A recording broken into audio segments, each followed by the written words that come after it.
Débora Alfano, ouvinte querida, Fábio França, onde quer que você esteja, sei que você está conectado às ondas do rádio aqui na Band News FM, Fábio França. Se a gente pegar dois estados brasileiros, Débora, Pernambuco e Santa Catarina, Nordeste e Sul do país, mais ou menos o mesmo tamanho de área, me refiro à área. Para os padrões brasileiros, não são estados com extensão territorial que impressiona, porque você tem Mato Grosso, você tem Pará, você tem o Amazonas, né? Amazonas.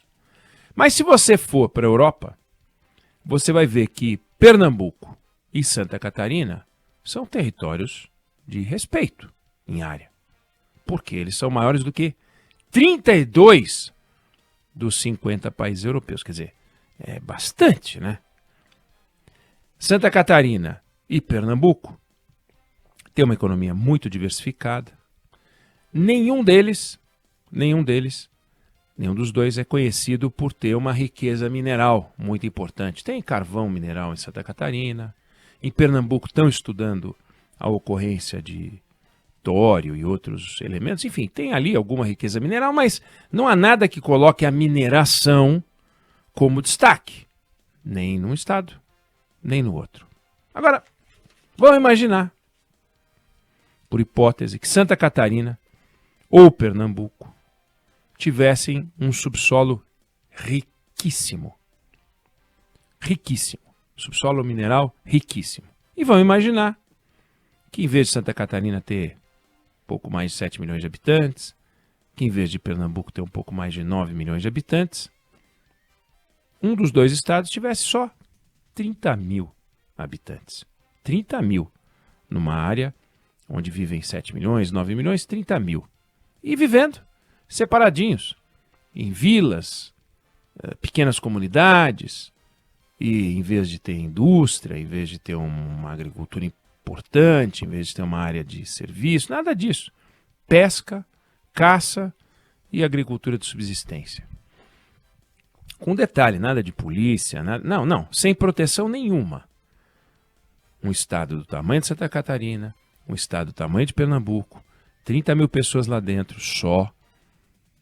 E todo mundo sabendo que lá tem uma riqueza mineral espetacular.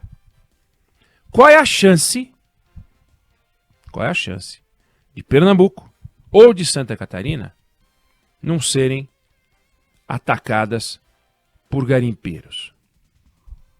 Zero. Os 30 mil moradores de Santa Catarina, de Pernambuco, não seriam garimpeiros, seriam pessoas que viveriam da pesca, da caça, de uma agriculturazinha ali e tal. Zero mineração e tal. E aí os garimpeiros iam entrar lá. Óbvio que iam entrar lá, não tinha segurança, como eu falei. É exatamente o que acontece na reserva Yanomami, que tem uma área do tamanho semelhante ao estado de Santa Catarina, semelhante ao estado de Pernambuco, tem 30 mil indígenas dentro, espalhados por 300, 400 aldeias, sem armamento, sem proteção policial, e debaixo uma riqueza mineral extraordinária. Com um detalhe, Santa Catarina e Pernambuco estão localizados em áreas de acesso fácil. E a reserva Yanomami, localizada numa área de difícil acesso, difícil de vigiar, que fica ali, pegando Roraima e um pedaço do Amazonas. Todo mundo sabendo que lá tem ouro, todo mundo sabendo que lá tem cassiterita. Claro que ia ter um monte de garimpeiro por lá. Claro que tem um ataque naquela região. Até porque, quando a terra foi demarcada, em 1992, já tinha garimpeiro lá. E quando você demarca um espaço desse tamanho, olha o tamanho que tem esse espaço, para uma etnia indígena, obviamente, você não pode dar por encerrado o trabalho no momento em que você assina o decreto de demarcação e estabelece os limites geográficos da área da reserva Yanomami, porque a demarcação, que é de 1992, era o início do trabalho governamental, não o fim, porque sem a demarcação você teria o garimpeiro, você teria o indígena, e você faz a demarcação para separar e dizer aqui só entra os indígenas. Então, aí que inicia o trabalho governamental, separar um do outro, evitar a invasão. O decreto, que naquele tempo ainda era de papel, hoje em dia é um arquivo, e não tem como proteger os indígenas. O decreto em si. Eles precisam de proteção real, proteção contínua, que não tem, que nunca tiveram proteção contínua, nunca, de 1992 para cá, nunca. E imagina, então, seria Pernambuco e Santa Catarina sem proteção nenhuma. Então, os indígenas só vão ficar mais seguros se o governo de fato fizer o que está dizendo que agora vai fazer, que é coordenar a adoção de um conjunto de ações contínuas e integradas pelos vários departamentos e áreas do Estado brasileiro, que não fez, mas disse que vai fazer. Porque não dá para o indígena continuar a morrer de malária, não dá para ele morrer de fome, desnutrição, porque o garimpeiro é quem dá as cartas. Isso não faz sentido. E ficou meio que mais ou menos como sempre esteve. No começo, o garimpeiro era um bicho diferente do garimpeiro de hoje. É preciso que se diga. O garimpeiro de então, do tempo da demarcação, e até o que chegou antes, bem antes, anos 70, anos 60, 70, por lá, pessoas pobres, origem humilde, nordestinos que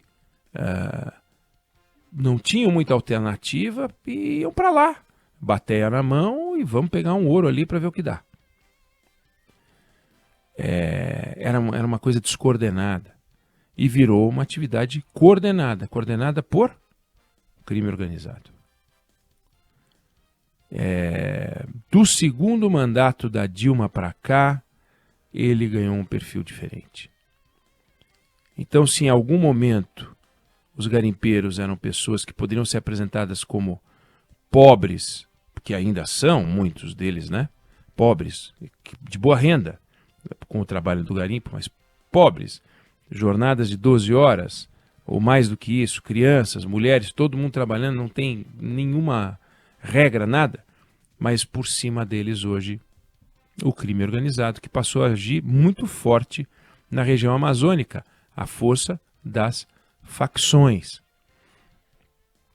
E a mineração ilegal, ela representa um risco menor para as facções criminosas do que, por exemplo, atacar um banco numa grande cidade, o Novo Cangaço, etc. É mais fácil, pelo menos até agora, menos arriscado, porque quem está lá dentro são indígenas, desarmados e eventuais operações da Polícia Federal numa área do tamanho de Santa Catarina, imagina. Aconteceram várias operações, tanto que a Polícia Federal conseguiu apreender nos últimos meses, né, 30 aeronaves, 90 geradores de energia, mais de 80 motores, dezenas de motosserras, dezenas de barcos, arma, munição. Só que isso não resolve, porque o garimpo ilegal sabe que isso tudo está no preço, e o garimpo ilegal sabe, os criminosos, a hora de fugir, vão para a Venezuela. A hora de voltar, porque o garimpo ilegal é uma força poderosa, virou uma força poderosa. As facções, elas conseguem colocar equipamentos cada vez mais caros no meio da mata e recrutar pessoas sem muita alternativa e que topam trabalhar dessa forma enlouquecida em troca de um dinheiro que eles não vão ganhar em lugar nenhum, a não ser trabalhando para o crime organizado. A lógica que vale para as drogas também. E essas operações, do jeito como elas são feitas, lembra muito, e nós falamos aqui na semana passada, as ações sobre a Cracolândia de São Paulo. Você pega a Cracolândia de São Paulo, quantas e quantas operações policiais foram feitas para limpar aquela área. Aí você limpa a área, espalha os dependentes, que depois que as coisas se acalmam, voltam a se agrupar. O mesmo aconteceu com os garimpeiros. Ah, mas não tem tanto garimpeiro quanto já teve. De fato, não. Aliás, teve períodos em que não teve garimpeiro. Os 4, 5 primeiros anos depois da demarcação, tinha ali, um aqui, um ali, mas não era um problema. Não era um problema. Logo depois da demarcação, ali, os primeiros anos. Depois começa a voltar, 2016, 15, 16, então os últimos anos da Dilma, governo Temer, governo Bolsonaro, quando chega no governo Lula, o negócio está no auge. 20 mil garimpeiros lá dentro. Agora, não dá para saber, né? Os dados são, ninguém faz o censo, mas tem gente que diz que tem menos da metade. Mas tá lá, estão agindo. Então o Estado só tem uma chance de vencer. Os indígenas só têm uma chance de vencer. O Brasil só tem uma chance de vencer essa guerra. Que é o Estado entrar lá e lá ficar. E quando a gente fala o Estado entrar lá e lá ficar, é Marinha controlando rios, é Aeronáutica controlando espaço aéreo, é o Exército em solo e a Polícia Federal nas operações, além, é claro, Ministério da Saúde, Ministério Público, Poder Judiciário. Hoje em dia, são transportados em caso de emergência os indígenas para Boa Vista, mas é complicado. É complicado. Cada vez que tem um indígena passando muito mal, vai um helicóptero na região, pega, aí o avião vai para Boa Vista. Olha o custo disso. Olha a forma improvisada como as coisas estão sendo feitas. É algo que precisa mudar. A ministra Sônia Guajajara disse que vai mudar, a ministra Marina Silva disse que vai mudar, o governo Lula disse que vai mudar. Agora, é o seguinte, o Estado deu aos indígenas o direito a uma terra inexpugnável. Isso está previsto na Constituição brasileira e isso foi estabelecido num decreto, foi feito, está lá, está lá. É uma área incrível, muito grande, como eu dei os exemplos aqui, Santa Catarina e Pernambuco. Agora, se o Estado deu aos indígenas o direito a uma terra inexpugnável, agora precisa entregar. Já deveria ter entregue. E para entregar, precisa entregar e precisa manter.